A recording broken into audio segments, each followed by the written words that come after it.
दोस्तों वीडियो की शुरुआत में ही मैं आपको इस बात की वार्निंग दे रहा हूं कि यदि आप कहते हैं कि आप एक मसीह हैं और मसीह में विश्वास करते हैं और फिर भी इस एक चीज़ को बार बार करते हैं तो आपका उद्धार नहीं हुआ है।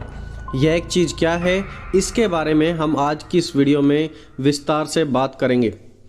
दूसरा कुरिन्थियों की पत्री में प्रेरित पौलुस ने लिखा, अपने आप को परखो कि विश्वास में हो कि नहीं, अपने आप को जांचो, क्या तुम अपने विषय में यह नहीं जानते कि यीशु मसीह तुम में है, नहीं तो तुम जांच में निकम्मे निकले हो। प्रेरित पौलुस का कहना है कि अपने आप को जांच कर देखो, परखो कि क्या तुम सचमुच मसीह में हो या नहीं। अगर नहीं तो फिर तुम निकम्मे निकले हो। इंग्लिश में भी पढ़ते हैं एक बार। इंग्लिश में इस प्रकार लिखा हुआ है, examine yourselves to see if your faith is genuine, test yourselves, surely you know that Jesus Christ is among you, if not you have failed the test of genuine faith। यहाँ पर हिंदी में जो शब्द है परखो अपने आप को, English में है एग्जामिन। जब हम इसी शब्द को यूनानी भाषा में यानी कि ओरिजिनल भाषा में चेक करते हैं तो वहाँ पर उसका मतलब होता है to put something to test, किसी चीज़ को जांचना, और to put something on trial, दिए गए नियमों के अनुसार अपने आप को या फिर किसी चीज़ को जांचना।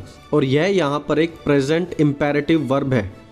यहाँ पर प्रेजेंट का मतलब हुआ कि वर्तमान में ऐसी चीज़ें जो मसीह होने के नाते आपको लगातार करते रहना है। और इम्पेरेटिव का मतलब हुआ कि यह एक सुझाव नहीं है कि आपका मन करे तो आप करें और आपका मन नहीं करे तो आप मत करें, अपने आप को जांचो या मत जांचो आपके ऊपर है। नहीं, बाइबल का कहना है कि यह एक आज्ञा है, इम्पेरेटिव है, और अपने आप को जांचना बहुत ही ज़्यादा ज़रूरी है।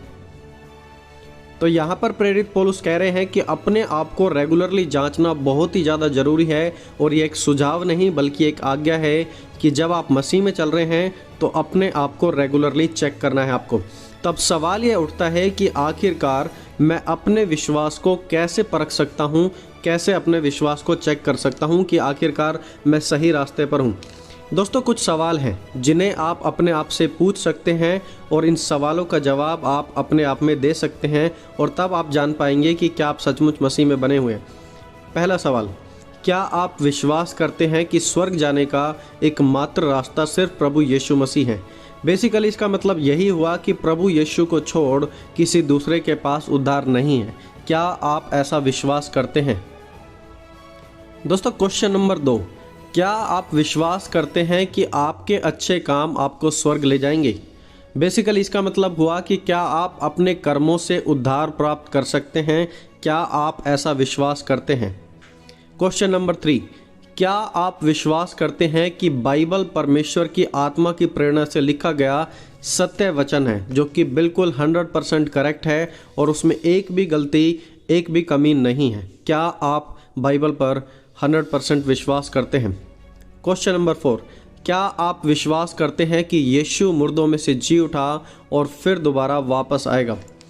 तो दोस्तों, ये तो हुए कुछ विश्वास से जुड़े हुए सवाल जो हम अपने आप से पूछ सकते हैं। लेकिन विश्वास के साथ ही साथ अब एक नेक्स्ट कैटेगरी भी है जहाँ पर हम बात करेंगे कि हमारे बिहेवियर से जुड़े हुए सवाल। सो बेसिकली यहाँ पर 2 कैटेगरी हैं, एक है बिलीफ यानी कि हमारा विश्वास और दूसरा है बिहेव यानी कि हमारा विश्वास। हमारा विश्वास क्या है और क्या हम अपने विश्वास के अनुसार वैसा व्यवहार करते हैं? तो अपने व्यवहार को जानने के लिए कुछ और सवाल हैं जिन्हें हम चेक कर सकते हैं। पहली बात, आपको क्या लगता है, क्या अबॉर्शन करना पाप है? आपका मानना क्या है गर्भपात के बारे में? आपको लगता है ये ठीक है या ठीक नहीं है?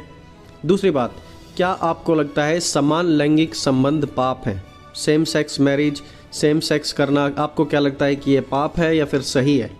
तीसरा सवाल, क्या आप इस बात पर विश्वास करते हैं कि शादी से पहले शारीरिक संबंध बनाना गलत है? ये कुछ वो सवाल हैं जो आपको अपनी ज़िंदगी चेक करने में जेन्युइनली सहायता कर सकते हैं। अब आप सोचेंगे कि आप ऐसे सवालों को क्यों दे रहे हैं, 1 मिनट वेट कीजिए और अभी आपको पता लगेगा कि आखिरकार इनका मकसद क्या है। वो एक चीज़ जिसके बारे में हम बात कर रहे थे कि वो एक चीज़ जो विनाश का कारण हमारे लिए बनती है कि बहुत से मसीह बाइबल की बातों में से कुछ बातों को फॉलो करते हैं और कुछ बातों को बिल्कुल भी फॉलो नहीं करते। फॉर एग्ज़ाम्पल, वो वही फॉलो करते हैं जो उन्हें अच्छा लगता है। वो सिर्फ बरकत, आशीषों के वचनों को मानते हैं और चेतावनियों को नज़रअंदाज कर देते हैं। मसीहत को सिर्फ बेनिफिट के लिए, सिर्फ फ़ायदा मिलेगा, इसलिए हम यीशु मसीह में आएंगे, ना कि क्रिश्चियनिटी के और यीशु के बिलीफ के लिए और बिहेवियर के लिए लोग जाने जाते हैं, सिर्फ बेनिफिट के लिए जाने जाते हैं। अगर देखिए इसे कहा जाए तो इसे 3 बी के द्वारा हम एक्सप्लेन कर सकते हैं शॉर्ट फॉर्म में। पहला है बिलीफ, दूसरा है बिहेवियर और तीसरा आता है बेनिफिट। बिलीफ यानी कि जैसा हमारा विश्वास है, परमेश्वर हमसे वैसा व्यवहार भी चाहते हैं, बट हम विश्वासी क्या करते हैं, ना बिलीफ ना बिहेवियर, हम ओनली बेनिफिट्स के पीछे भागते हैं। अच्छा काम चाहिए, अच्छी इनकम चाहिए, अच्छी हंसी खुशी परिवार चाहिए, अच्छा चर्च चाहिए, लेकिन मसीह का स्वभाव अपने जीवन में कभी नहीं दिखता। दोस्तों ये जो सवाल आपसे पूछे गए थे उनका मकसद था कि आप जान सके कि आपकी लाइफ आज कहाँ है। देखिए आज लोग कहते हैं हाँ मैं एक मसीह हूँ, मैं प्रार्थना करता हूँ, मैं चर्च जाता हूँ, मैं दान दशमांश भी देता हूँ, मैं यूथ मीटिंग भी अटेंड करता हूँ, और फिर वही जो कहता है कि मैं मसीह हूँ वही लोग जाकर अबॉर्शन करा लेते हैं। कहते हैं कि मैं एक मसीह हूँ, एक जवान मसीह हूँ, पर वही मसीह जो कहता है कि मैं जवान मसीह हूँ वही शादी से पहले सेक्स कर लेता है। और इसीलिए आपसे इन सवालों को पूछा गया था कि क्या आप जो विश्वास करते हैं वो विश्वास आपके व्यवहार में, आपकी ज़िंदगी में दिखाई देता है या नहीं, या फिर आप सिर्फ मसीह में सिर्फ कुछ बेनिफिट्स पाने के लिए आ गए हैं। तो आप क्या कर रहे हैं जब आप ऐसा करते हैं, तो आप दिखा रहे हैं कि आप मसीहत को अपने हिसाब से मॉडिफाई कर लेते हैं। जो आप चाहते हैं वो आप बाइबल में से ले लेते हैं और बाकी चीज़ों के द्वारा आप अपनी मर्जी चलाते हैं, बाकी चीज़ों को आप बाइबल से लेना पसंद नहीं करते। और दोस्तों यह एक बहुत ही ज़्यादा खतरनाक स्थान होता है जब एक व्यक्ति ऐसे करने लग जाए। वो बाइबल की कुछ बातों को तो मानते हैं और दूसरी बातों को नज़रअंदाज कर देते हैं। और जब एक मनुष्य ऐसा करने लग जाए तब याद कर लेना कि उसका विनाश बिल्कुल संभव है, क्योंकि वो परमेश्वर के वचन की निंदा कर रहा है। आप परमेश्वर के वचन की निंदा करते हैं जब आप ऐसा करते हैं, और क्योंकि यदि आप भी आज यदि ऐसा कर रहे हैं तो यही एक चीज़ जिसके बारे में मैं बात कर रहा हूँ आपके विनाश का कारण अंत में बनेगी। आप अपनी मर्जी से यीशु की कुछ बातों को नहीं चुन सकते हैं और कुछ को रिजेक्ट अपनी मर्जी से नहीं कर सकते हैं। मसीहत एक फुल पैकेज है जहाँ पर आपको अपनी ज़िंदगी 100% बितानी पड़ेगी, अपना 100% जीवन यीशु को देना पड़ेगा। 50-50% वालों का यहाँ पर कोई भी काम नहीं है।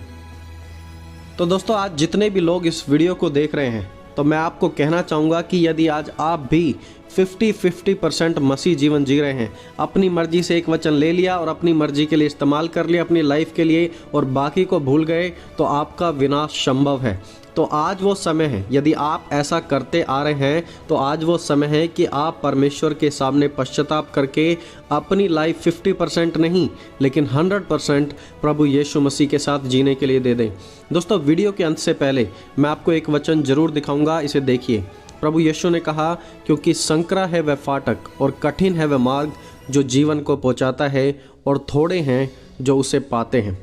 यहाँ पर प्रभु यीशु मसीह कह रहे हैं कि मसीहत का रास्ता, मसीह के पीछे चलना आसान नहीं है। सभी उस पर नहीं चल सकते, बहुत थोड़े हैं जो उसे पाते हैं, क्योंकि यह बहुत ही ज़्यादा संकरा है और ये जीवन को पहुंचाता है, इतना आसान नहीं है। थोड़े ही इसे प्राप्त कर पाएंगे। दोस्तों क्या आप उन थोड़े में से एक व्यक्ति बनेंगे जो उस अनंत के जीवन में प्रवेश करेंगे और परमेश्वर के साथ बैठेंगे? यदि आपको ऐसा करना है तो कुछ कुछ बातों को बाइबल से चुनना बंद करें, लेकिन परमेश्वर के वचन को 100% आदर दें, 100% अपने जीवन को प्रभु यीशु मसीह को दें। और आज अपने जीवन को चेक करें और परखें कि क्या आप सचमुच मसीह में बने हुए हैं या नहीं। अगर नहीं तो परमेश्वर का वचन कहता है आप निकम्मे ठहराए जाएंगे।